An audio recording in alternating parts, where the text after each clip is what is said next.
Ricky ರೈಗೆ ಮತ್ತೊಂದು ಸಂಕಷ್ಟ ಎದುರಾಗ್ತಾ ಇದೆ ಅನ್ನೋದರ ಡೀಟೇಲ್ಸ್ ಸದ್ಯ ಸಿಗ್ತಾ ಇದೆ. ರಿಕ್ಕಿ ರೈಗೆ ಎದುರಾಗಿರುವಂತಹ ಸಂಕಷ್ಟ ಏನು ಇತ್ತೀಚೆಗೆ ದೊಡ್ಡ ಮಟ್ಟದ ಸದ್ದು ಸುದ್ದಿಯಲ್ಲಿ ಕಾರಣ ಇರುವಂತಹ ಹೆಸರು ಅಂದ್ರೆ ಅದು ಮಾಜಿ ಡಾನ್ ಮುತ್ತಪ್ಪ ರೈ ಮಗ ರಿಕ್ಕಿ ರೈ. ಅವರಿಗೆ ಮತ್ತೊಂದು ಸಂಕಷ್ಟ ಎದುರಾಗಿದೆ. ವಂಚನೆ ಕೇಸ್ ಸಂಬಂಧ ವಿಚಾರಣೆಗೆ ಹಾಜರಾಗುವುದಕ್ಕೆ ನೋಟಿಸ್ ಇಶ್ಯೂ ಆಗಿದೆಯಂತೆ. ನಕಲಿ ನಂಬರ್ ಪ್ಲೇಟ್ ಬಳಸಿ ವಂಚನೆ ಮಾಡಿದ್ದಕ್ಕೆ ಕೇಸ್ ದಾಖಲಾಗಿದೆ. ಕೇಸ್ ದಾಖಲಾಗ್ತಾ ಇದ್ದಂತೆ ರಷ್ಯಾಗೆ ಆರೋಪಿ ರಿಕ್ಕಿ ರೈ ಪರಾರಿಯಾಗಿದ್ದಾರೆ. ಲುಕ್ಔಟ್ ನೋಟಿಸ್ ಜಾರಿಗೆ ಕಬ್ಬನ್ ಪಾರ್ಕ್ ಪೊಲೀಸರು ಸಜ್ಜಾಗಿದ್ದಾರೆ ಅನ್ನೋದರ ಡೀಟೇಲ್ಸ್ ಸದ್ಯ ಸಿಗ್ತಾ ಇದೆ. ದಂಡ ಹಾಕಿದ್ರೂ ಕೂಡ ಇನ್ನೂ ಬುದ್ಧಿ ಕಲ್ತಿಲ್ವಂತೆ ರಿಕ್ಕಿ ರೈ. ದೆಹಲಿಯಲ್ಲಿ ಲ್ಯಾಂಬೋರ್ಗಿನಿ ಕಾರು ರಿಕ್ಕಿ ರೈ ಖರೀದಿ ಮಾಡ್ತಾರೆ.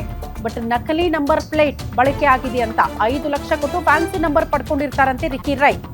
ಫ್ಯಾನ್ಸಿ ನಂಬರ್ ಬಗ್ಗೆ ರಿಜಿಸ್ಟರ್ ಮಾಡಿಸೇ ಇಲ್ಲ, ಕಳ್ಳಾಟ ಆಡಿದ್ದಾರೆ ಎನ್ನುವಂತ ಗಂಭೀರ ಆರೋಪ. ನಂಬರ್ ಪ್ಲೇಟ್ ಬಳಸಿದ್ದಕ್ಕೆ ಹಿಂದೆ 35 ಲಕ್ಷ ರೂಪಾಯಿ ದಂಡ ಕೂಡ RTO ಅಧಿಕಾರಿಗಳಿಗೆ ಹಾಕಿರ್ತಾರೆ. ದಂಡ ಹಾಕಿದ್ರೂ ಕೂಡ ರಿಜಿಸ್ಟರ್ ಮಾಡಿಸದೆ ಡ್ರಿಫ್ಟಿಂಗ್ ಮಾಡಿ ಸಂಕಷ್ಟಕ್ಕೆ ಸಿಲುಕಾಕಿಕೊಂಡಿದ್ದಾರೆ ಅನ್ನುವಂತ ಆರೋಪ. ಈಗ ದೇಶ ಬಿಟ್ಟು ಹೋಗಿರೋದಕ್ಕೆ ಲುಕ್ಔಟ್ ನೋಟಿಸ್ ಜಾರಿ ಮಾಡಬೇಕು ಅಂತ ಪೊಲೀಸರು ಸಿದ್ಧತೆ ಮಾಡಿಕೊಳ್ತಿದ್ದಾರೆ. ಈ ಬಗ್ಗೆ ಮತ್ತಷ್ಟು ಡೀಟೇಲ್ಸ್ ಅನ್ನ ಕೊಡ್ತಾ ಹೋಗ್ತಾರೆ ಹಿರಿಯ ಪ್ರತಿನಿಧಿ ಅಜಯ್ ಕುಮಾರ್ ನೇರ ಸಂಪರ್ಕದಲ್ಲಿ ಜಾಯಿನ್ ಆಗ್ತಿದ್ದಾರೆ. ಅಜಯ್ ಕುಮಾರ್, ರಿಕ್ಕಿ ರೈ ವಿರುದ್ಧ ಈಗ ಸಂಕಷ್ಟ ಅಂತ ಹೇಳಲಾಗ್ತಾ ಇದೆ. ಯಾವ ರೀತಿಯ ಕೇಸ್, ಹೆಂಗೆ ಈ ನೆಕ್ಸ್ಟ್ ಪ್ರೋಸೆಸ್ ಹೆಂಗಿರುತ್ತೆ ಅಂತ ಪೊಲೀಸರ ತನಿಖೆಯದ್ದು?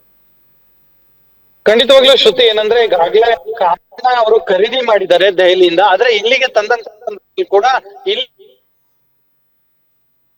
ಇಲ್ಲಿನ RTO ಅಲ್ಲೂ ಕೂಡ ರಿಜಿಸ್ಟರ್ ಮಾಡಿಸ್ಬೇಕಾಗತ್ತೆ. ಆದ್ರೆ ಅವರು ಕೇವಲ ನಂಬರ್ ಅನ್ನ, ಫ್ಯಾನ್ಸಿ ನಂಬರ್ ಏನಿದೆ ಅದನ್ನ ಅಮೌಂಟ್ ಅನ್ನ ಕೊಟ್ಟಿ, 5 ಲಕ್ಷವನ್ನ ಕೊಟ್ಟಿ ಆ ಫ್ಯಾನ್ಸಿ ನಂಬರ್ ಅನ್ನ ತಗೊಂಡಿದ್ದಾರೆ ನಿಜ. ಆದ್ರೆ ಆ ಒಂದು ಫ್ಯಾನ್ಸಿ ನಂಬರ್ ಅನ್ನ ಏನು ಯಾವ ಒಂದು RTO ಇರುತ್ತೋ ಅಲ್ಲಿಂದ ಹೋಗಿ ರಿಜಿಸ್ಟರ್ ಮಾಡಿಸ್ಬೇಕಾಗುತ್ತೆ. ರಿಜಿಸ್ಟರ್ ಮಾಡಿಸಿಲ್ಲ ಅಂದ್ರೆ ಅದು ಸರ್ಕಾರಕ್ಕೆ ಒಂದ್ ರೀತಿ ವಂಚನೆ ಮಾಡಿದಂತ ಲೆಕ್ಕ ಬರುತ್ತೆ. ಸೊ ಹೀಗಾಗಿ ಮೊದಲು ಕಬ್ಬನ್ ಪಾರ್ಕ್ ಸಂಚಾರಿ ಪೊಲೀಸರು ಏನೊಂದು FIR ಮಾಡ್ಕೊಂಡಿದ್ರು, ಅಜಾಗರೂಕತೆ ಚಾಲನೆ ಅಂತ ಹೇಳಿ. ಈಗ ಇಲ್ಲೂ ಕೂಡ ಸರ್ಕಾರದ ಬೊಕ್ಕಸಕ್ಕೆ ವಂಚನೆ ಮಾಡಿದಾರೆ ಅನ್ನೋ ಒಂದು ಆರೋಪ. ಅಂದ್ರೆ ನಕಲಿ ನಂಬರ್ ಪ್ಲೇಟ್ ಅನ್ನ ಹಾಕೊಂಡು ಇವರು ಗಾಡಿಯನ್ನ ಚಲಾಯಿಸ್ತಿದ್ದಾರೆ ಅನ್ನೋ ಒಂದು ಆರೋಪದ ಮೇಲೆ ಈಗಾಗಲೇ ಅವ್ರ ಮೇಲೆ ಇನ್ನೊಂದು FIR ಕೂಡ ಆಗಿರುವಂತದ್ದು ಲ್ಯಾಂಡ್ ಆರ್ಡರ್ ಪೊಲೀಸ್ ಠಾಣೆಯಲ್ಲಿ. ಈಗಾಗಲೇ ಕಾರನ್ನು ಕೂಡ ಇವರು ಕೂಡ ಸೀಸ್ ಮಾಡಿ ತಗೊಬಂದಿದ್ದಾರೆ ಅನ್ನೋ ಮಾಹಿತಿ ಕೂಡ ಸಿಗ್ತಾ ಇರುವಂತದ್ದು.